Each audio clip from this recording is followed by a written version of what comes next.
امید کے یو کا مطلب ہے انکانسٹیٹیوشنل.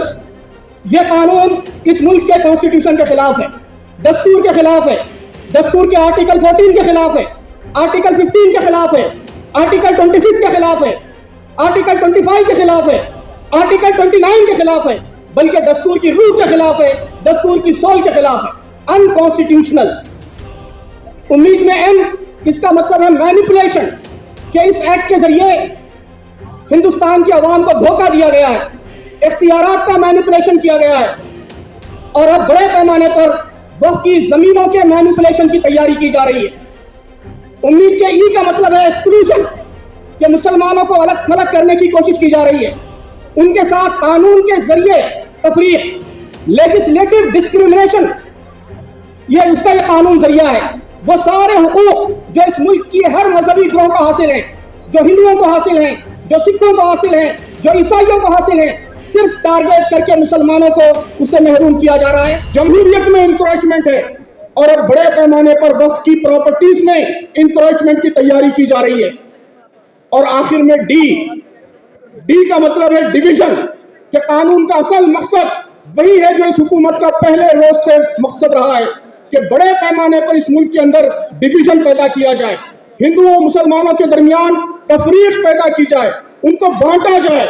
آپ دیکھیے کہ جس طریقے سے ایکٹ لایا گیا اور اس کو لے کر جس طریقے سے پورے ملک میں پروپیگنڈے کا بازار گرم کیا گیا ہے, صاف معلوم ہوتا ہے کہ مقصد ملک کی عوام کو بانٹنا ہے, تقسیم کرنا ہے, ڈویژن ہے. لیکن محترم دوستوں, بزرگوں اور نوجوانوں, قرآن مجید کہتا ہے کہ وہ مکر اللہ واللہ خیر الماکرین, کہ وہ اپنی چال چلتے ہیں اور اللہ تعالیٰ اپنی چال چلتا ہے, اور اللہ تعالیٰ سب سے بہتر چال چلنے والا ہے. انہوں نے قانون ملک کی عوام کو بانٹنے کے لیے لایا تھا, لیکن ان کی یہ کوشش اس نے عوام کو غیر معمولی طریقے سے جوڑ دیا ہے.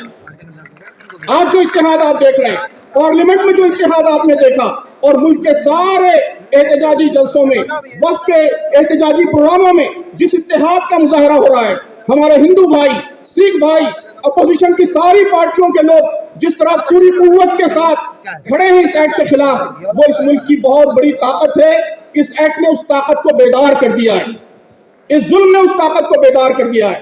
اب کرنا کیا ہے, میں سمجھتا ہوں اس کی بھی تفصیل آ گئی. میں اسی طرح ایبریویشن کے ذریعے ہی, تاکہ بات یاد رہے, ایک پروگرام دینا چاہتا ہوں. وقف کرنا کیا ہے, وقف میں ڈبلیو کا مطلب ہے ویک اپ, بیدار ہو جائیے. یہ سب سے پہلی ضرورت ہے کہ ہم بیدار ہو جائیں, گھروں سے نکلیں.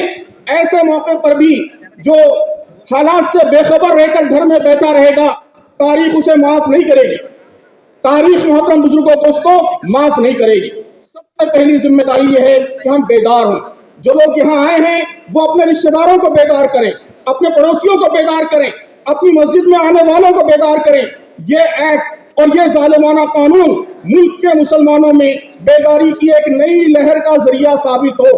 اس کا ہم سب عہد کریں گے آپ سب لوگ, ہر اپنے متعلق کو بیدار کریں گے, بیداری کا یہ قانون ذریعہ بنے. تو وقت میں ڈبلیو کا مطلب ہے ویک اپ, بیدار ہو جائیے. اے کا مطلب ہے ایکٹ, ایکشن لیجئے, عمل کیجئے. کیا عمل کرنا ہے, یہاں بات تفصیل سے ہمارے سامنے آ گئی کہ پرامن طریقے سے ہم کو احتجاج کرنا ہے.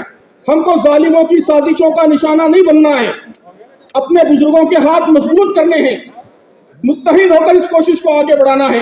آل انڈیا مسلم پرسنل لا بورڈ جو مسلمانوں کی تمام جماعتوں اور تمام فرقوں اور اس کے تمام مکاتب کا نمائندہ پلیٹ فارم ہے, اس کے ساتھ وابستہ رہیے, اس کی ہر آواز پر لبیک کہیے, اور اس کی رہنمائی کے مطابق جس وقت جس کام کا مطالبہ کیا جائے, جس ایکشن کا مطالبہ کیا جائے, اس پر لبیک کہیے.